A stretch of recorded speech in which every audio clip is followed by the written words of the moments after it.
If it wasn't recorded, we wouldn't believe what this baby gorilla did to her brother. The heavy, humid air of the lowland tropical sanctuary hung still over the emerald foliage, thick with the scent of damp earth, crushed ferns, and ripening wild figs that had fallen from the canopy above.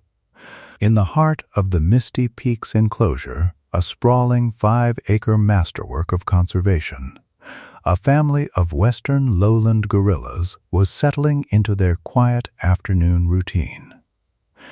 At the center of this secluded world sat Boma, a massive, obsidian-coated silverback who acted as the silent, immovable anchor of the troop. Boma was a titan of his species, characterized by a deep, thoughtful brow and a silver saddle so bright it looked like moonlight draped over his shoulders. But the peace of the afternoon was merely a deceptive backdrop for the 2 youngest members of the family, 5-year-old Tunde and his 3-year-old sister, Lulu. Tunde was a rambunctious juvenile, a whirlwind of muscle and ego, identifiable by a small, jagged patch of lighter fur on his right shoulder and a mischievous glint in his deep mahogany eyes that signaled trouble before it arrived. Lulu, smaller and seemingly delicate, was remarkably observant, known for a tiny, distinctive white star-shaped tuft of fur right above her brow that made her look like she was constantly deep in thought. Usually, the 2 spent their days in a dizzying cycle of wrestling, chasing, and tumbling. But what Lulu was about to do, a sequence of events captured by the high-definition sanctuary cameras hidden in the rockwork, would challenge everything researchers thought they knew about primate empathy, cognitive reasoning, and the sacred nature of sibling bonds. If this moment hadn't been recorded from 3 different angles with crystal-clear precision, the scientific community would have likely dismissed it as a tall tale or a projection of human emotion onto a wild animal.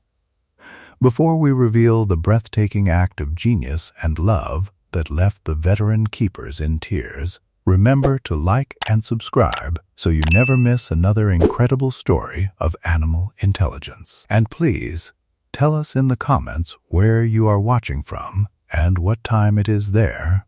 We love hearing from our global family of animal protectors. The incident began near the Great Falls, a tiered, naturalistic rock formation where the juveniles were encouraged to practice their climbing skills on varying textures of stone and moss. Tunde, ever the showman and eager to impress the watching females of the troop, decided to attempt a difficult, near-vertical ascent up a moss-slicked granite ledge that was usually reserved for the larger, more experienced adults. He was high up, nearly 18 feet above the grassy floor, his black fingers digging into the crevices with a confidence that bordered on recklessness. Disaster struck in a heartbeat. A large section of weathered, water-saturated rock gave way under his right hand. With a sharp, terrified hoot that cut through the humid air like a siren, Tunde slipped. His body tumbled down the jagged face of the cliff, his limbs flailing as he tried to catch himself on the passing vines.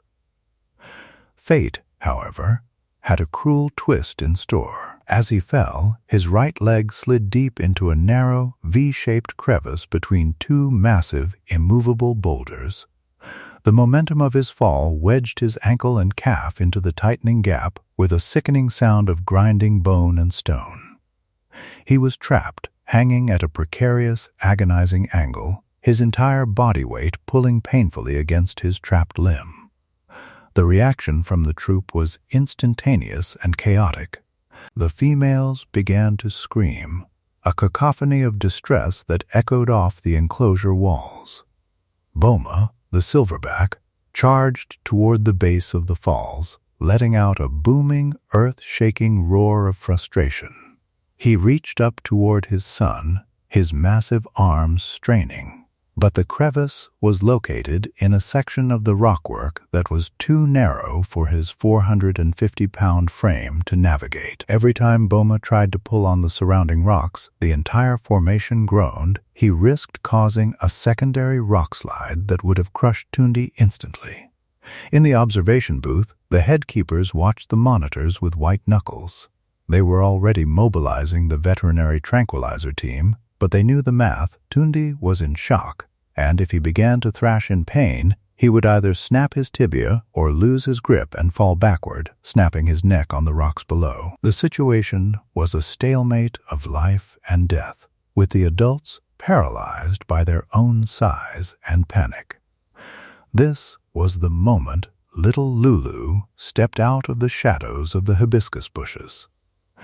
While the adults were screaming and beating their chests in a flurry of helpless, primal instinct, the 3-year-old female did not join the noise. She moved with a strange, chillingly focused silence that the cameras zoomed in on with startling clarity. She began to climb the lower, safer tier of the rocks, bypassing her panicked father and the distraught mothers. She positioned herself on a small, mossy ledge just inches above her trapped brother. Tunde was whimpering now, a high-pitched, rhythmic sound of pure agony that signaled he was losing consciousness. Lulu reached out and placed her small, dark hand firmly on Tunde's forehead. It was a human-like shushing motion, a deliberate act of tactile comfort. She wasn't trying to pull him yet. She was waiting. She stared into his eyes, her white, starred brow furrowed, seemingly waiting for him to stop his frantic thrashing so she could look at the trap itself. What happened next was the part that the world's leading primatologists still call biologically impossible for a primate of her age and developmental stage. Lulu didn't just tug at Tunde's arm. She looked down at the crevice where his foot was wedged, then scanned the ledge beside her. Her eyes landed on a discarded, sturdy branch of ironwood that had fallen from a nearby tree during a storm. She picked up the branch, not as a toy, but as a primitive tool. She wedged the thick end of the branch into the narrow gap just above Tunde's trapped ankle.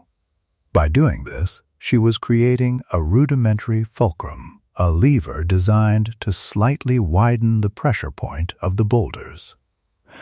With the lever in place, she threw her small body weight onto the end of the branch. The cameras captured the subtle shift in the rocks, just a few millimeters of space. But it was enough. With her other hand, she gripped Tunde's shoulder and let out a sharp, authoritative hoot. It wasn't a cry of fear, it was a signal. She was telling him to pull now.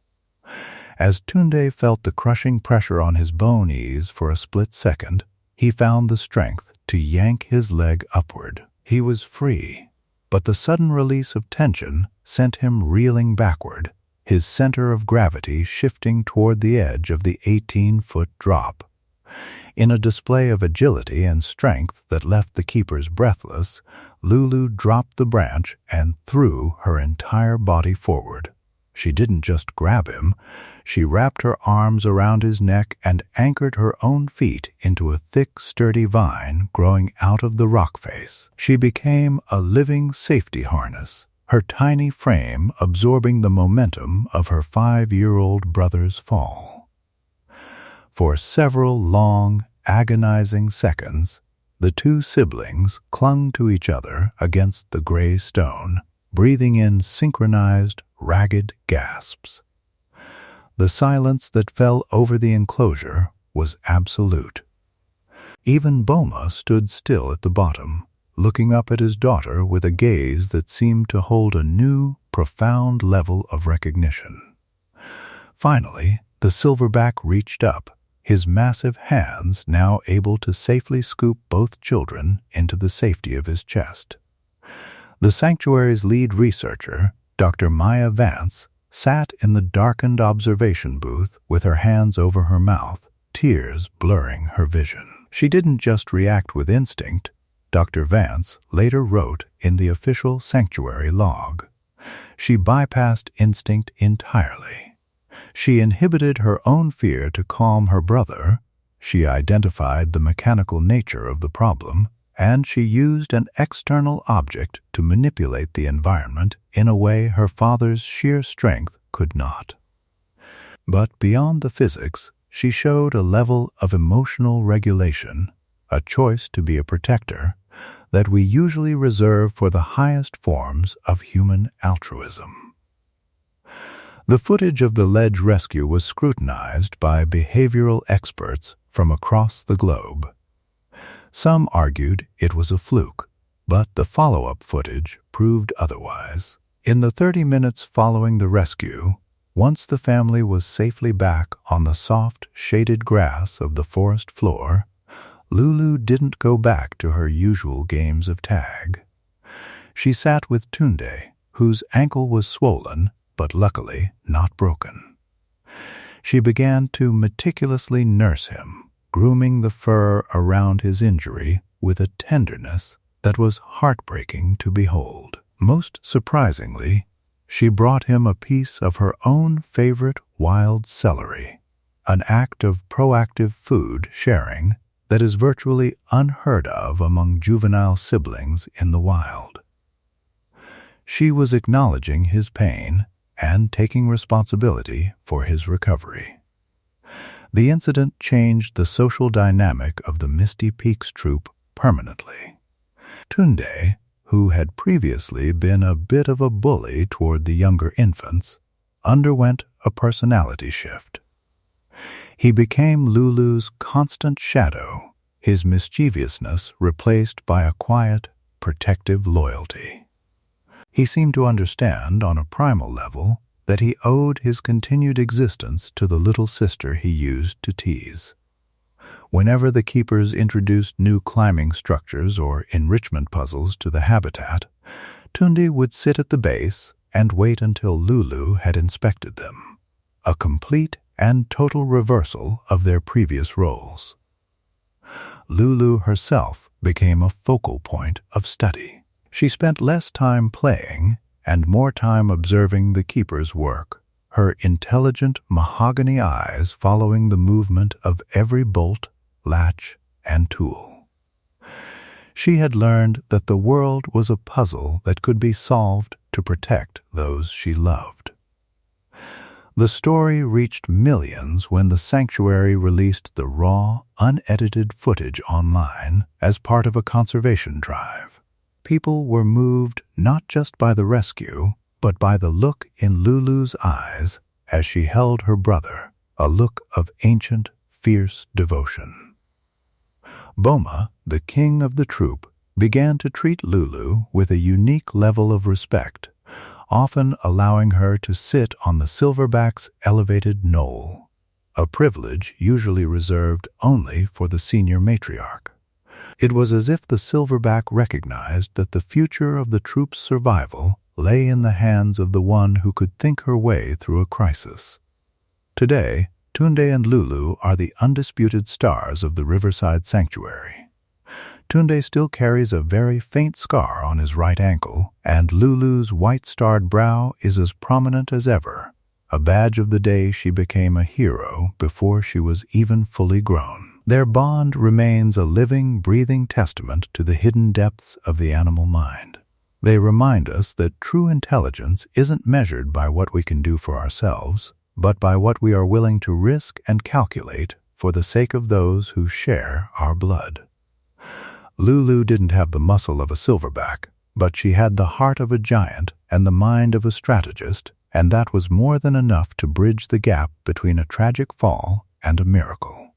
Did this story of a little sister's incredible intelligence and her fierce devotion to her brother touch your soul today? If you believe that animals possess a thinking heart and a love that is every bit as real and complex as our own, please write yes in the comments below. Your interaction helps our channel grow and brings these vital stories of animal behavior and conservation to light. Don't forget to subscribe and hit the notification bell so you never miss another extraordinary chapter from the lives of Lulu, Tunde, and their magnificent family. Your support helps us fund the very sanctuaries that provide a safe haven for these incredible, sentient beings.